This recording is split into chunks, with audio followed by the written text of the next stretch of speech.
चलो दोस्तों, तो अब मैं स्टार्ट करता हूँ पाइथन का अगला लेक्चर। और आज के वीडियो में हम लोग डिस्कस करेंगे नेस्टेड इफ के बारे में। उससे पहले मैं आप सबको बता दूं, पाइथन के 48 लेक्चर मैंने बना दिए हैं और अपलोड भी कर दिया है लिंक में। और उम्मीद करता हूँ आप सबसे कि आप सब लोग उस 48 लेक्चर तक कंप्लीट कर चुके होंगे। ठीक है, तो आज हम लोग स्टार्ट करते हैं पाइथन का अगला लेक्चर, जिसका नाम रहेगा नेस्टेड इफ और लेक्चर नंबर रहेगा 49। और मैं आप लोगों को बता दूं, बहुत ही इंपॉर्टेंट लेक्चर है। ठीक है, बहुत ही इंपॉर्टेंट हम लोग टॉपिक को डिस्कस करने जा रहे हैं। लिख देता हूं पे पाइथन लेक्चर नंबर 49। टॉपिक है आपका नेस्टेड इफ। ठीक है, बहुत इंपॉर्टेंट है दोस्तों। तो अभी तक आप लोगों ने क्या सीखा है, पहले वो बता देता हूं। अभी तक हम लोगों ने सीखा इफ सीखा, इफ एल्स सीखा, इफ एलिफ सीखा और इफ एलिफ एल्स हमने सीखा। ये हमने सीखा। आज हम लोग सीखेंगे नेस्टेड इफ के बारे में। तो अगर मैं नेस्टेड इफ की थोड़ी सी तारीफ करूं, तो इसकी जितनी ज्यादा तारीफ करूं अपने आप में उतना कम है। ऐसा क्यों मैं स्टेटमेंट बोल रहा हूं? क्योंकि उसका रीजन ये है कि इंडस्ट्री में, चाहे वो डेवलपर हो, चाहे वो स्क्रिप्टिंग का बंदा हो, पाइथन की थ्रू स्क्रिप्ट चलाता हो, डेवऑप्स में स्क्रिप्ट बना के दे रहा हो, पाइथन पे स्क्रिप्ट बनाता है, डेवऑप्स में चलाता है, जहां पर कंडीशंस की बात आती है और real industry point of view की बात आती है कि नहीं, एकदम रियल पाइथन को एकदम एंड लेवल पे ले जाकर यूज कर रहे हैं। एंड लेवल का मतलब क्या हुआ? देखो, पाइथन को अगर आप यूज कर रहे हैं घर पे लर्निंग के लिए, वो अपना अलग उसका वैल्यू है। आप पाइथन को यूज कर रहे हैं कंपनी में किसी टेस्टिंग के लिए, उसकी अपना अलग वैल्यू है। लेकिन पाइथन को आप यूज कर रहे हैं पूरा एकदम बिजनेस पॉइंट ऑफ व्यू से कि यार, ये जो हमने पाइथन के थ्रू कर रहे हैं, इससे हमें अर्निंग होती है। आप अपने अपने क्लाइंट के लिए चला रहे हैं, क्लाइंट आपको पैसा दे रहा है, अर्निंग हो रही है ना। तो जब बात करें पाइथन को एकदम एंड ऑफ वैल्यू पे जाके यूज करते हैं और कंडीशंस के टॉपिक को यूज हो रहा है, तो ऐसा समझे कि वहां 80% नेस्टेड इफ ही चल रहा होगा। नेस्टेड इफ, जैसे ये नेस्टेड इफ होता है, ऐसे ही एक होता है नेस्टेड इफ एल्स, जो अगले वीडियो में बताऊंगा। ठीक है, तो ये जो नेस्टेड टर्म्स है ना, यही इंडस्ट्री में यूज होता है कंडीशंस की जब जरूरत पड़ती है। तो आप बोलोगे सर, ये जो इफ सीखा, इफ एल सीखा, इफ एलिफ सीखा, इफ एलिफ एल सीखा, ये क्यों सिखाया? फिर सीधे नेस्टेड इफ सिखा देते। सवाल आया होगा ना। तो इफ और इफ एल्स और इफ एलिफ एल्स हमने इसीलिए सीखा अपना फाउंडेशंस क्लियर करने के लिए, कि हमारे फाउंडेशंस क्लियर हो जाएं कंडीशन टॉपिक के ऊपर। जैसे जैसे देखो, आपकी जो जॉब लगती है, वो कॉलेज की जो पढ़ाई आप लोग करते हो, बीटेक कर रहे हो। ठीक है, बीटेक के 4th ईयर में आपने अच्छा पढ़ाई किया, आपका कैंपस सिलेक्शन हो गया। उससे भी नहीं हुआ तो फिर आप बीटेक के बाद प्रोफेशनल कोर्सेज कर लेते हो, आईटी इंडस्ट्री से रिलेट, लिनक्स, एडब्ल्यूएस, तो उससे आपकी लग जाती है। तो जॉब कहाँ से लग रही है? लास्ट, या आपका इंक्रीमेंट कैसे होता है? जो आपने लास्ट एजुकेशन ली है। लेकिन अगर आपसे कोई बोले कि एक काम करना, सीधे एडमिशन लेते हैं कॉलेज में, या सीधे लेते हैं प्रोफेशनल कोर्स, अगर कोई बंदा कभी स्कूल नहीं गया हो, तो क्या उसे प्रोफेशनल कोर्सेज समझ में आएंगी? नहीं आएंगी ना। और आप जो स्कूल में सीख रहे होते हो 12th तक, उससे आप पैसे नहीं कमाते हो इंडस्ट्री में। तो फिर आप बोलोगे सर क्यों सिखाया जाता है? तो स्कूल लेवल की जो पढ़ाई होती है, वो आपको आपका फाउंडेशन मजबूत करने के लिए किया जाता है। तो है ना, जिससे कि आप जब आप बीटेक में जाए तो आपको चीजें अंडरस्टैंड हो अच्छे से। जब आप लिनक्स के, जब आप आईटी इंडस्ट्री के प्रोफेशनल कोर्सेज करें तो वहां पर जो बेसिक चीजें यूज होती हैं वो आपको समझ में आए। तो ऐसे ही इंडस्ट्री में end of day condition topic की जब बात आएगी तो नेस्टेड टॉपिक का यूज किया जाता है, ठीक है ना।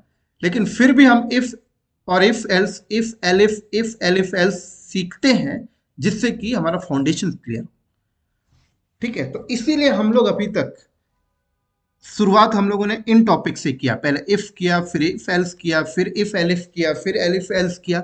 अब हम लोग एंड में जाके पहुंच रहे हैं, और एंड हमारा क्या है, nested topic, nested if else. बहुत इंपॉर्टेंट है दोस्तों, इसको ध्यान से सीखना।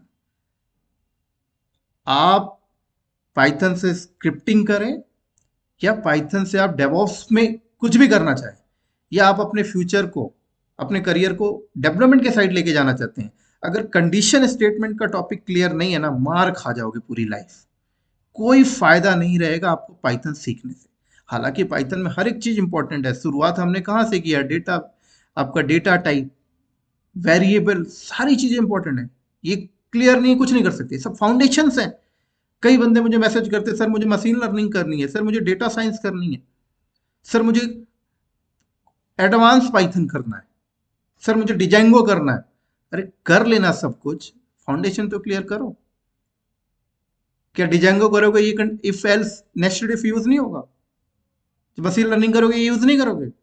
एडवांस पाइथन में यूज नहीं होगा? तो ये तो क्लियर करो। बहुत सारे ऐसे बंदे मैसेज करते हैं, सर मुझे पाइथन नहीं सीखना, मुझे एडवांस पाइथन सीखना। बंदे बोलते हैं सर मुझे पाइथन नहीं, मुझे डिजाइंगो सीखना, सर मुझे मशीन लर्निंग सीखना। समझ नहीं आती बात यार। ये वही बेवकूफ वाली बात होगी कि सर जॉब लगती है प्रोफेशनल कोर्स करने के लिए, मैं 12th नहीं करना, मुझे स्कूल लेवल की पढ़ाई नहीं करनी, कॉलेज नहीं करनी, वो प्रोफेशनल कोर्स करा दो मुझे। चल भाई आजा, बैठ जा, कर ले। समझ में आ जाए तो बता देना, नहीं आएगी ना समझ में, क्यों आप अपने बच्चों को स्कूल भेजते हो? समझ में आ गई? तो नेस्टेड इफ बहुत इंपॉर्टेंट है, और ये जो इफ, क्लियर? तो चलो स्टार्ट करते हैं फिर हम लोग, ठीक है ना। तो अभी तक हम लोगों ने क्या क्या डिस्कस किया, थोड़ा सा रिवाइज कर लेते हैं। हम लोग क्या करते थे, इफ कंडीशन लगाते थे, है ना। पहले पहले हम लोग ऐसे वेरिएबल बनाते थे, ऐसे करते थे, ठीक है। फिर हम कंडीशन लगाते थे, कंडीशन लगाए अगर a इक्वल है 10 से, तो बता दे भाई स्टेटमेंट क्या चलाना है, स्टेटमेंट यहाँ पे डाल देते थे हम लोग।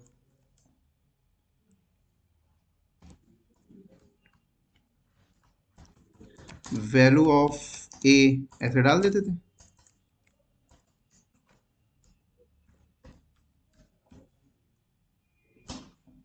फिर अगली कंडीशन डाल देते थे ऐसे,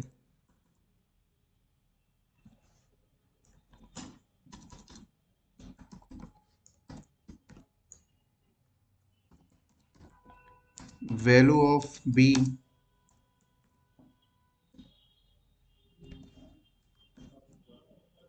फिर ऐसे अगली कंडीशन डाल देते थे।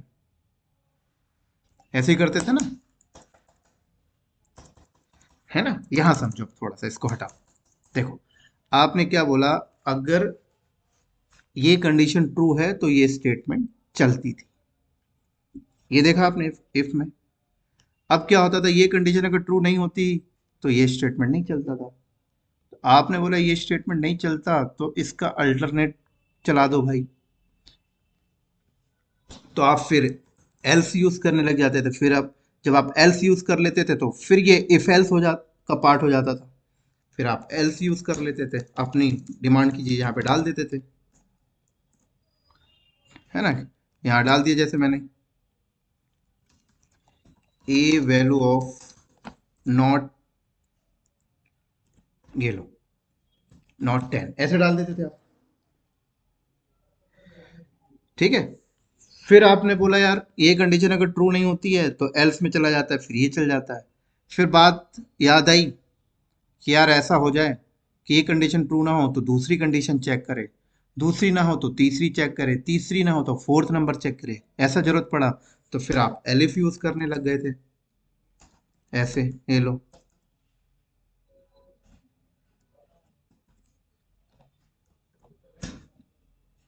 फिर यहां आपने स्टेटमेंट डाल दिया, value of B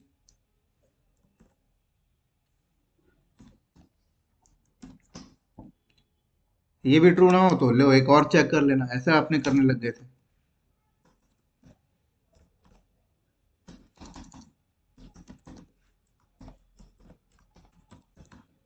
value of C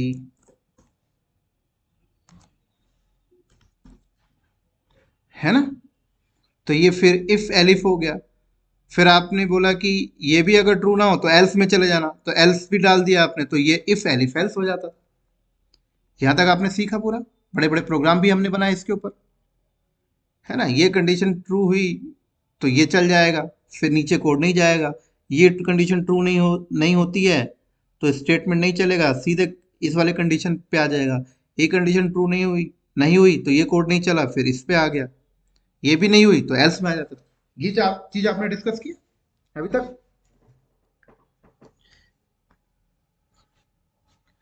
clear. तो यहां पर अगर हम देखें तो हमारा जो भी प्रोग्राम बन रहा है उसमें हम लोग नंबर ऑफ कंडीशंस तो लगा रहे हैं, लेकिन हर कंडीशन अपने आप में सेपरेट है। ये कंडीशन अपना सेपरेट है, ये कंडीशन अपना सेपरेट है, ये कंडीशन अपना सेपरेट है। ये कंडीशन ट्रू हुई तो ये स्टेटमेंट चला, ये प्रोग्राम चला।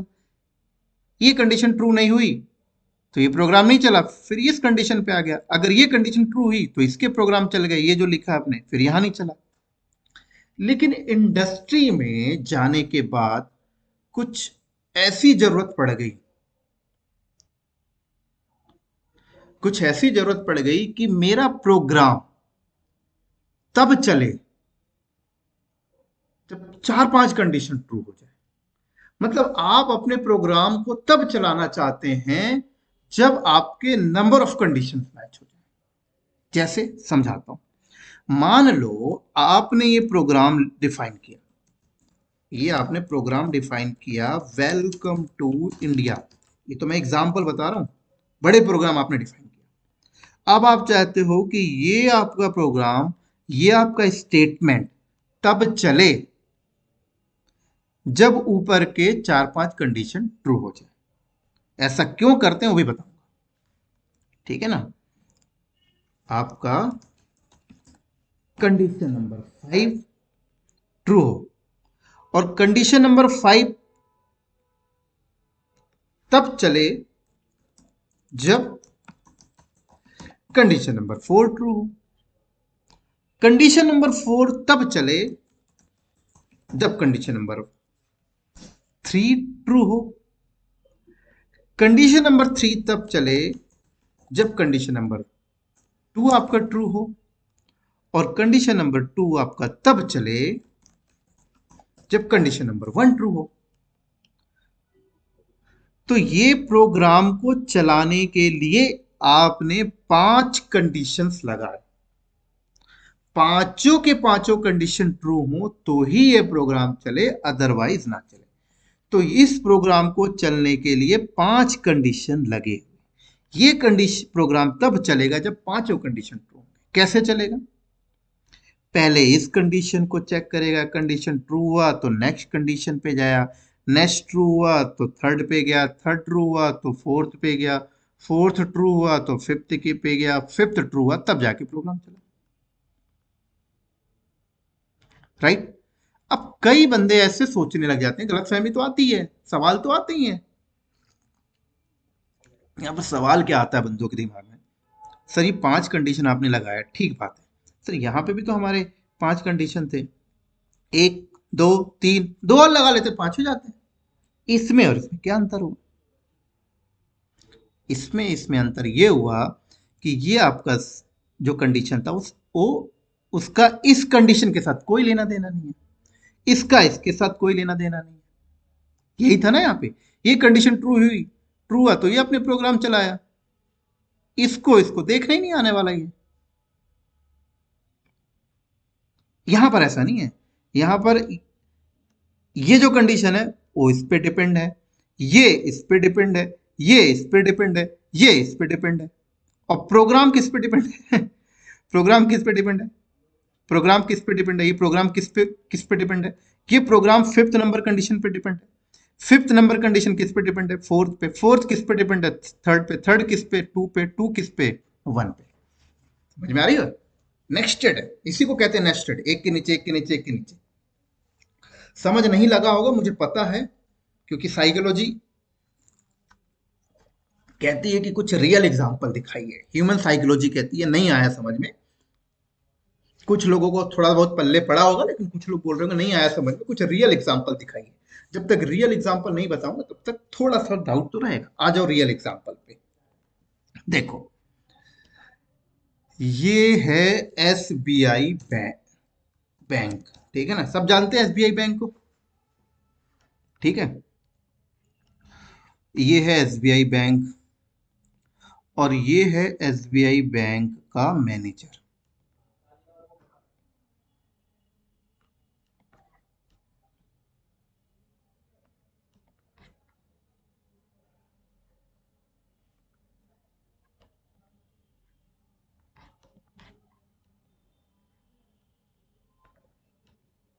ठीक है, ये है एस बी आई बैंक का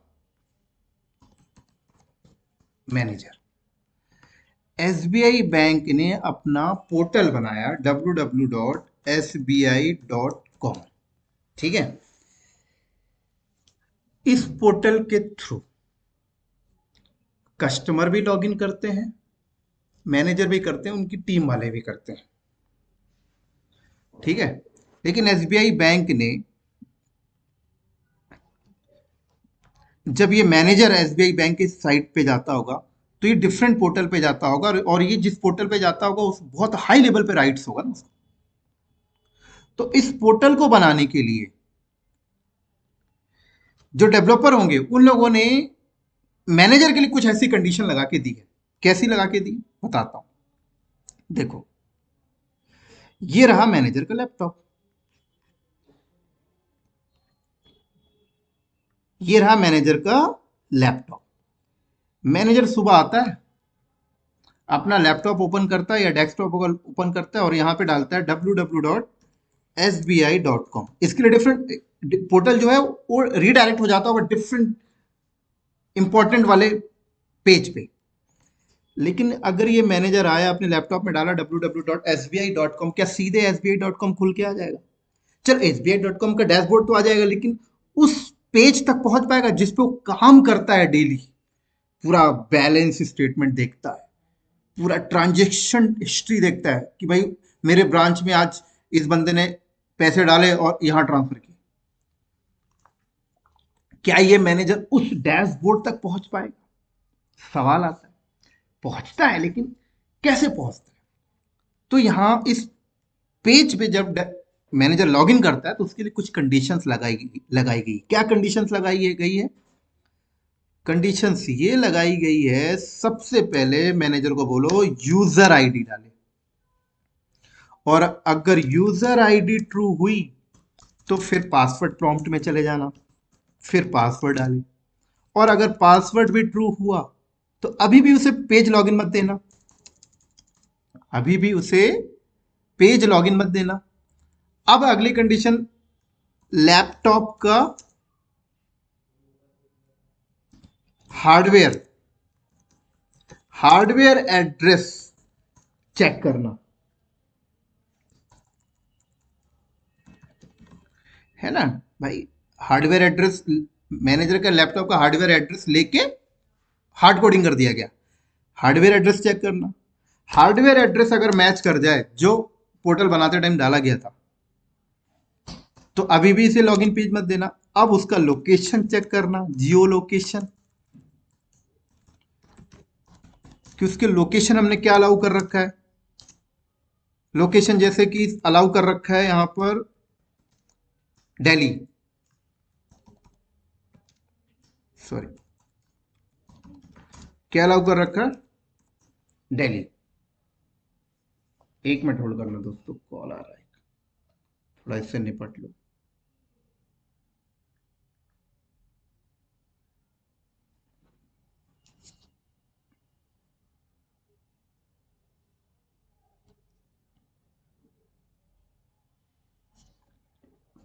चलो काट दिया फोन मैंने। ठीक है, तो अगर ये ट्रू हो तो अभी भी पेज मत देना।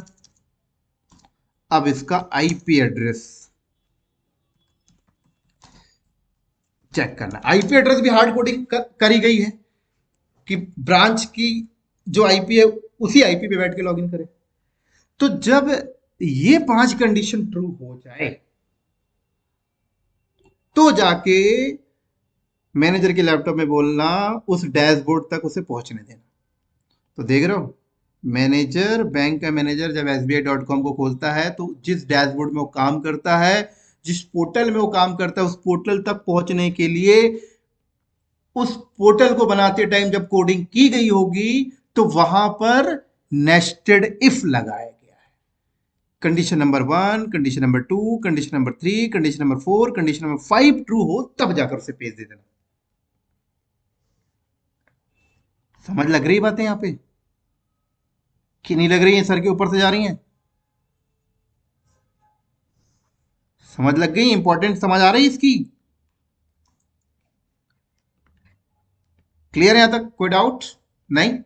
चलो एक और एग्जांपल देता हूं। जैसे देखो, फॉर एग्जांपल आप अपना जीमेल लॉगिन करते हो तो गूगल वालों ने भी यही कर रखा है कि भाई पहले यूजर ईमेल आईडी डाल, यूजर आईडी डाल। यूजर आईडी सही है तो फिर पासवर्ड का प्रॉम्प्ट आता है। यूजर आईडी गलत डालो तो पासवर्ड के प्रॉम्प्ट में ही नहीं जाता है ना। तो अगर मैनेजर ने यूजर आईडी गलत डाल दिया तो फिर पासवर्ड प्रॉम्प्ट में ही नहीं जाएगा। यहीं से आपकी कोड ब्रेक हो जाती है। ऐसे ही है, डाल के देखना जरा। जीमेल में गलत आईडी डालना, पासवर्ड प्रॉम्प्ट ही नहीं आएगा। पासवर्ड प्रॉम्प्ट कब आता है? जब पहली कंडीशन ट्रू हो। तो पहली कंडीशन ट्रू होगी तब सेकंड में जाएगी, सेकंड ट्रू होगी। अगर बंदे ने पासवर्ड गलत डाल दिया तो यहां जाना ही नहीं है। और अगर मान लो यहाँ पे मैनेजर ने हार्डवेयर अपने लैपटॉप पे लॉगिन कर रहा है, मैनेजर अपने लैपटॉप पे लॉगिन कर रहा है तो यहां तक कंडीशन ट्रू हो रही है। लेकिन मैनेजर दिल्ली से नहीं, मुंबई में बैठ के लॉगिन कर रहा है तो लोकेशन वाली गलत हो गई। चलो लोकेशन भी सही है, दिल्ली में है, लेकिन मैनेजर अपने घर में बैठा हुआ है और घर की आईपी को अलाउ नहीं किया गया। आईपी वही अलाउ की गई जो ब्रांच के अंदर है। देख रहे हैं? सिक्योरिटी अगर आपको अपने डेवलपमेंट के साइड चाहिए तो नेस्टेड इफ लगानी ही पड़ेगी, नेस्टेड इफ यूज करना ही पड़ेगा। सिर्फ नेस्टेड इफ नहीं, नेस्टेड इफ एल्स भी। अभी तो मैं नेस्टेड इफ एल्स के बारे में एक शब्द भी बात नहीं कर रहा हूं, है ना। अभी बोलना भी नहीं चाहता, नहीं तो हौच पौच हो जाएगा। अभी सिर्फ नेस्टेड इफ को समझो। क्लियर है यहां तक? अब कई स्मार्ट बंदे आ जाते हैं, वो कहने लगते हैं सर ये जो आपने बताया ठीक बताया, मैं इसको ना दूसरे तरीके से भी कर लेता। बता भाई कैसे कर लेता? बंदा बोलता सर मैं इसको ऐसे कर लेता। कैसे कर लेता? एक इफ लगाता यूजर आईडी, दूसरी इफ लगाता पासवर्ड वाला, तीसरी इफ लगाता लैपटॉप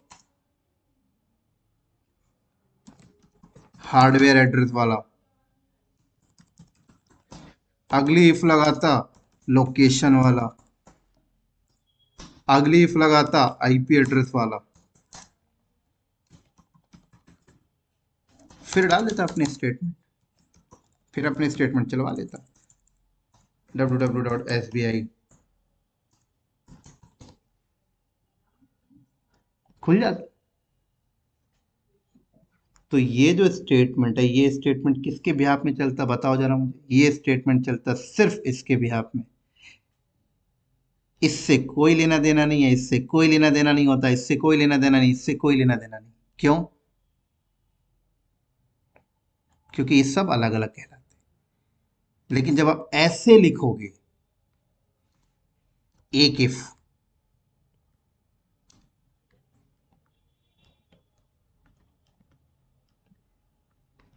दूसरा इफ, ऐसे आप लिखते हो जब, इसको कहते हैं नेस्टेड इफ। ये सिंटेक्स है।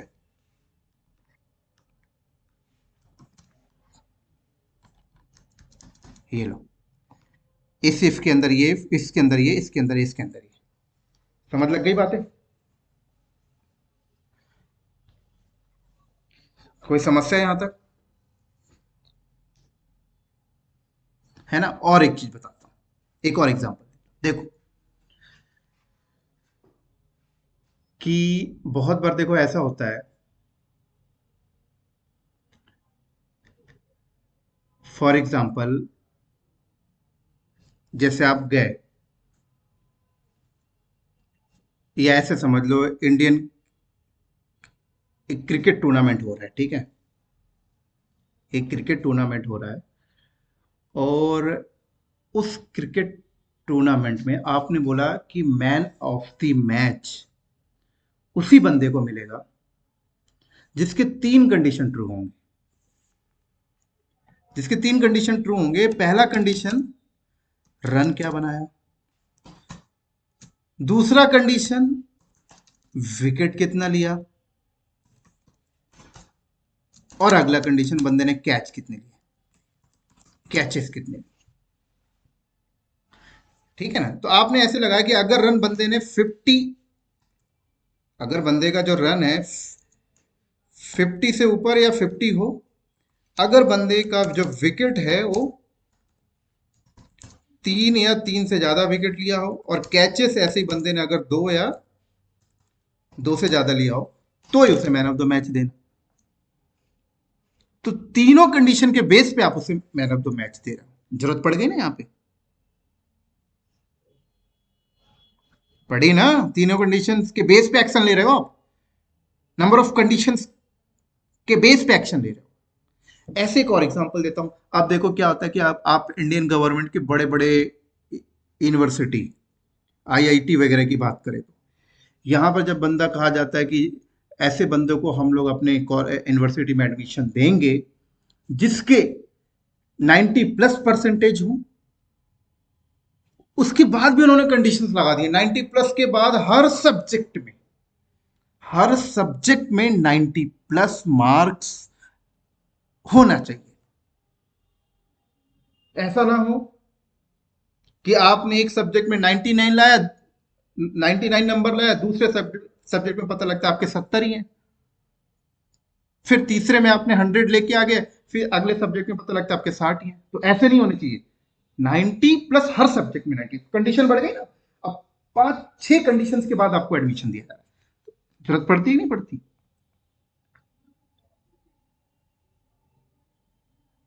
समझ आ रही है मेरी बात यहाँ पे?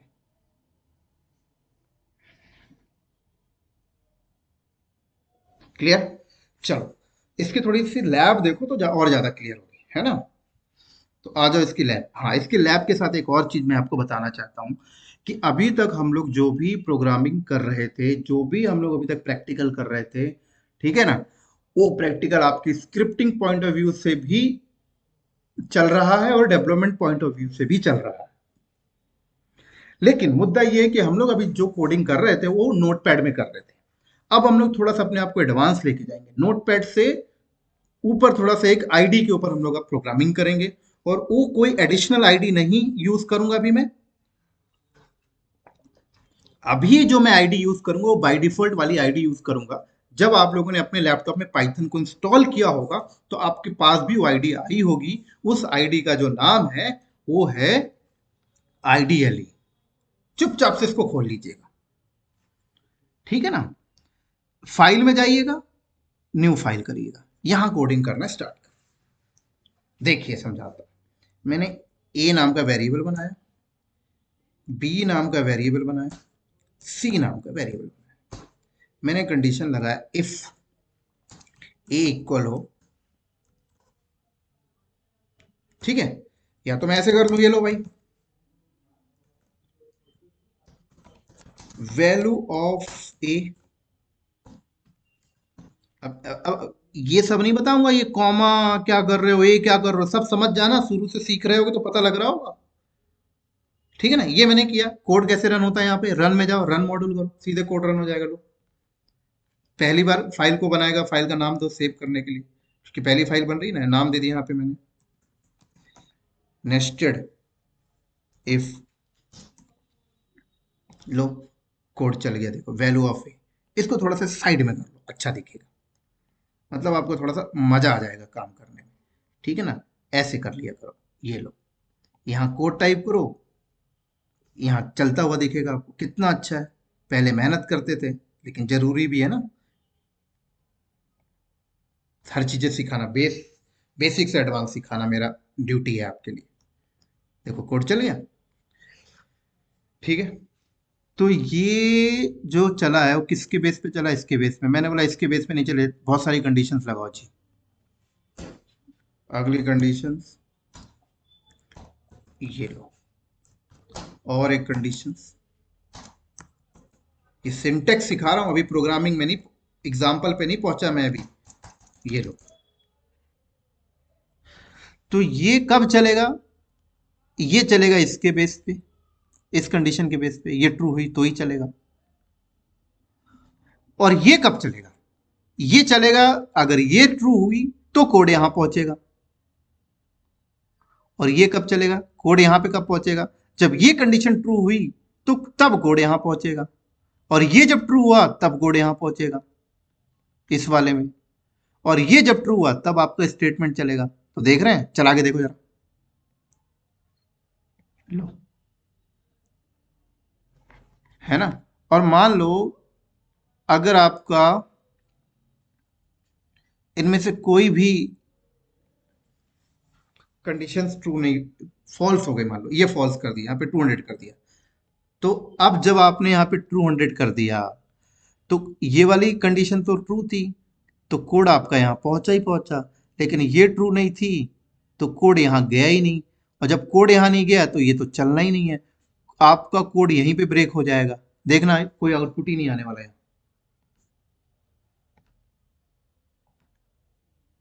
देखो, नहीं आया ना?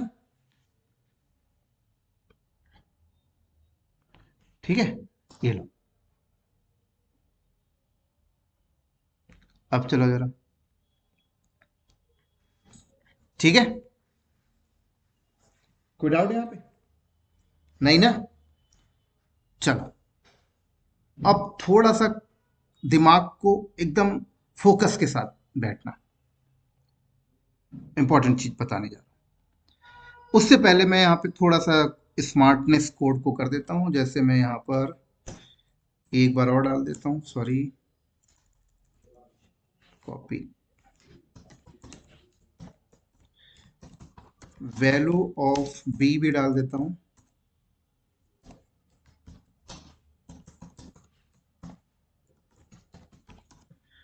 वैल्यू ऑफ सी। चलाओ एक बार इसको।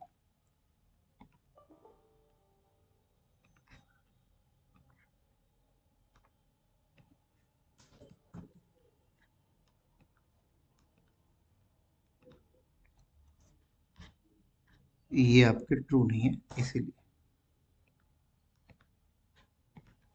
देखो। ठीक है, अब कई बंदे ना बोलते हैं आपने सर ये कर दिया ना, मैं ना इसको वो वाले दिमाग से कर देता। कौन वाले दिमाग से? कौन से वाले दिमाग से करता? बंदा बोलता मैं ना ये वाले दिमाग से करता। इफ देखना कैसे करता, सब कुछ बता के चल रहा हूँ मैं आप लोगों को। प्रिंट वैल्यू ऑफ ए, फिर अगला लगा देता है यहाँ पे ऐसे,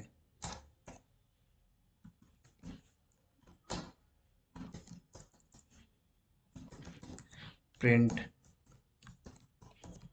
value of B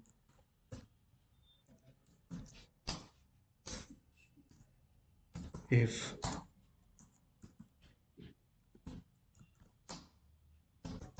print value of C. ये लो भाई, बंदा इस वाले दिमाग से करने को बैठा हुआ था। थोड़ा सा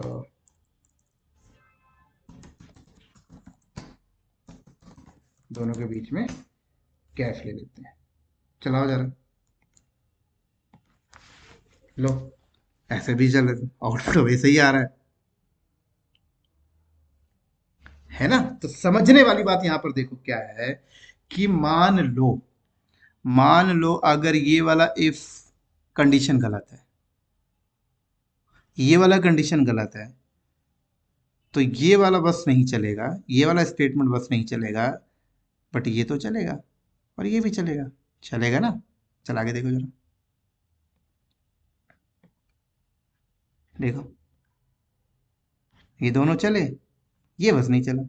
लेकिन जरा अगर आप इस वाले कंडीशन इसकी ये वाला कंडीशन गलत कर दो जरा, तो अगर आपने यहाँ पे नेस्टेड इफ में अगर ये वाला कंडीशन आपने गलत किया तो ना ही कोड यहाँ जाने वाला ना ही यहाँ जाने वाला। देख लो, अब उम्मीद करता हूं समझ आ गई होगी थोड़ा सा, है ना।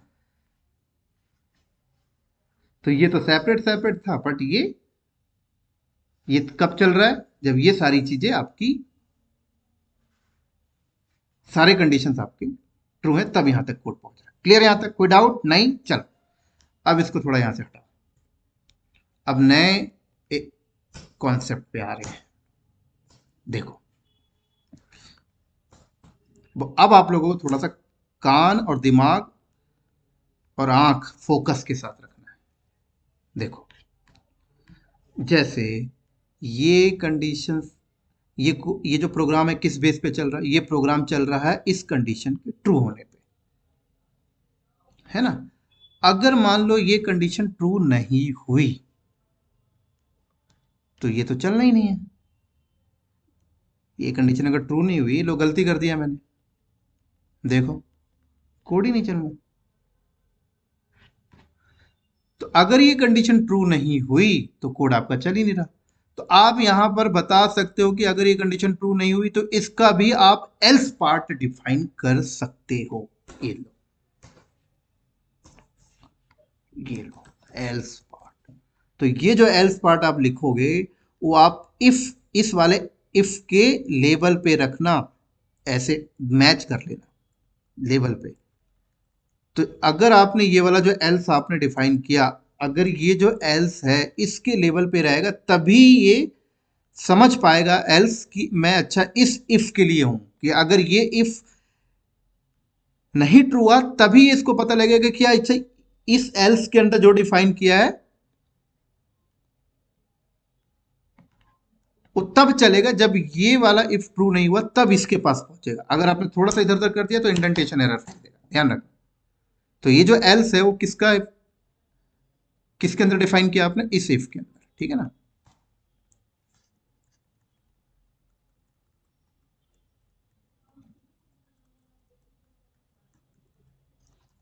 क्लियर। तो मैंने बोला कि अगर ये वाला कंडीशन ट्रू ना हो तो ये चलना ही नहीं है, तो फिर मैंने बोला कि एल्स में आ जाना भाई। ये लो, ठीक है। और मैंने यहाँ पर डाल दिया message, your last condition is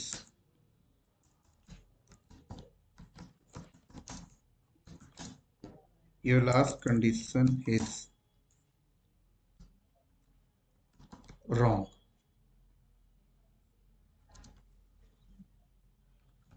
Sorry for inconvenience.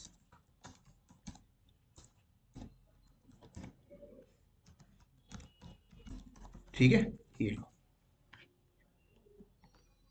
अब देखो क्या हुआ, आपका कोड यहां चला, ये कंडीशन सही थी इसलिए कोड यहां पे पहुंचा, ये कंडीशन भी सही थी तो आपका कोड यहां पहुंचा। लेकिन ये कंडीशन सही नहीं थी, फॉल्स थी। क्यों फॉल्स थी, यहां देख सकते हो आप, ये कंडीशन फॉल्स थी तो ये प्रोग्राम चला ही नहीं। फिर ये इफ अपने एल्स पार्ट पे आ गया, उसका एल्स ये है।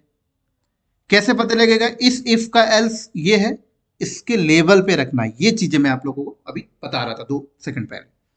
तो फिर ये अपने एल्स पे आ गया, एल्स पे बता दिया भाई, क्या बोला, your last condition is wrong, sorry for inconvenience. समझ लग गई बातें। चलो, लेकिन मान लो ये कंडीशन आपकी सही है तो यहां पे कोड पहुंचा, और आपका ये वाला कंडीशन भी सही है, मान लो ये कंडीशन आपका सही है, कोड यहां पहुंचा, लेकिन ये वाला कंडीशन सही नहीं है, ये वाला। अब क्या होगा, सवाल है ना, कि ये कंडीशन आपका सही है, ये कंडीशन आपका सही है, ये वाली कंडीशन आपकी सही है, ये वाली कंडीशन आपकी सही है, ये वाली कंडीशन सही नहीं है। क्या होगा, चलाओ जरा, क्या हुआ? कुछ नहीं चला। क्यों नहीं चला? समझो, ये कंडीशन आपकी सही थी, कोड आपका यहाँ पहुंचा। ये कंडीशन आपकी सही नहीं थी तो कोड तो यहीं पे ब्रेक हो गया ना, इसके आगे तो गया ही नहीं कोड। तो जब इसके आगे यहाँ पे कोड गया ही नहीं, तो ना तो ये चलना, ना तो एल्स पार्ट में जाना, ना तो कुछ जाना, कोड आपका यहीं ब्रेक हो गया, इसलिए तो ब्लैंक आया। तो मैं चाहता हूं कि अगर मेरा कोड यहां ब्रेक हो तो मैं इस वाले इफ का एल्स पार्ट लगाना चाहता हूं। बताए ना भाई मुझे एटलीस्ट, या फिर ये रॉन्ग है तो कुछ करवाना चाहता हूं, एल्स में डालोगे आप। तो इसका भी, इस इफ का भी यहां पे एल्स लगा दो आप। देखो, लो, ये देख लेना लेबल पे है नहीं, बस लेबल पे है। इंडेंटेशन का यही मतलब होता है।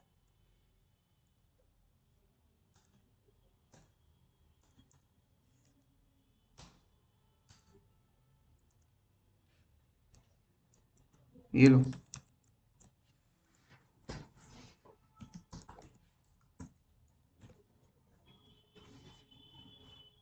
ठीक है, यहां पर मैंने मैसेज डाल दिया। ये तो सिंटेक्स बता रहा हूं, आप तो प्रोग्राम डालोगे भाई, ये नहीं हुआ तो ये प्रोग्राम लिख भाई। Your B condition is wrong,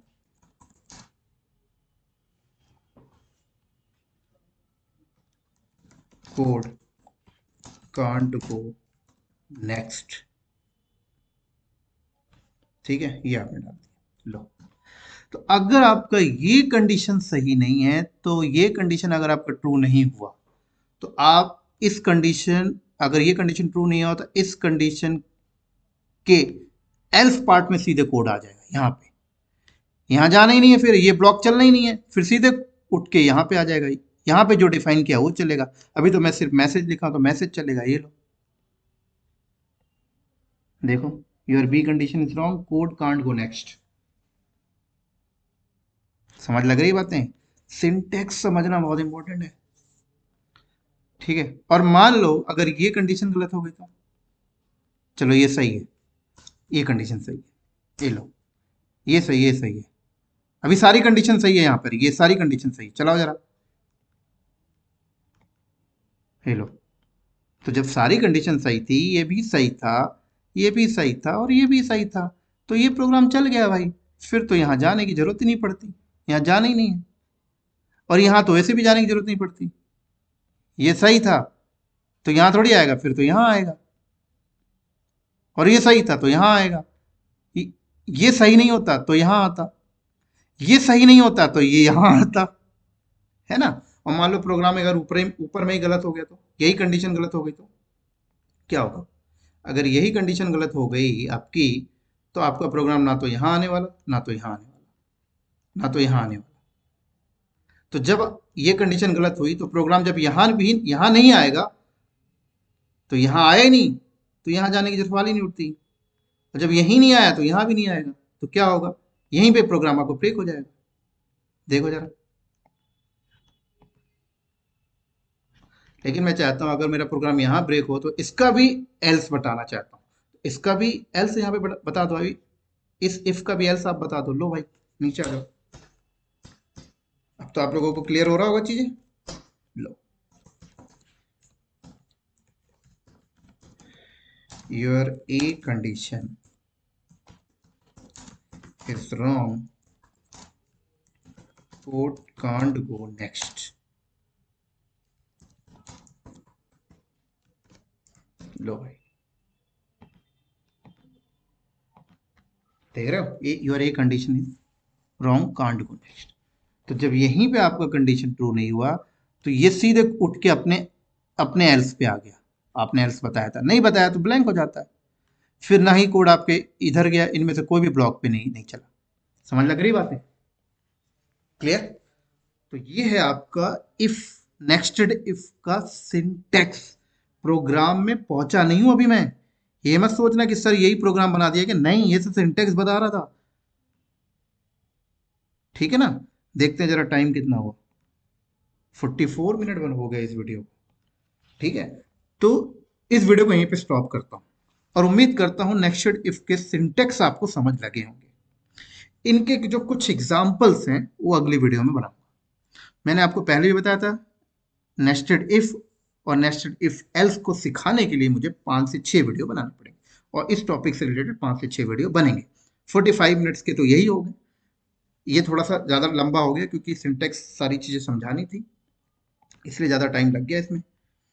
अगली वीडियो जो होंगी वो ज़्यादा नहीं होंगी, 20-20, 25-25 मिनट की होंगी, मैक्सिमम 30 मिनट की होंगी। ठीक है,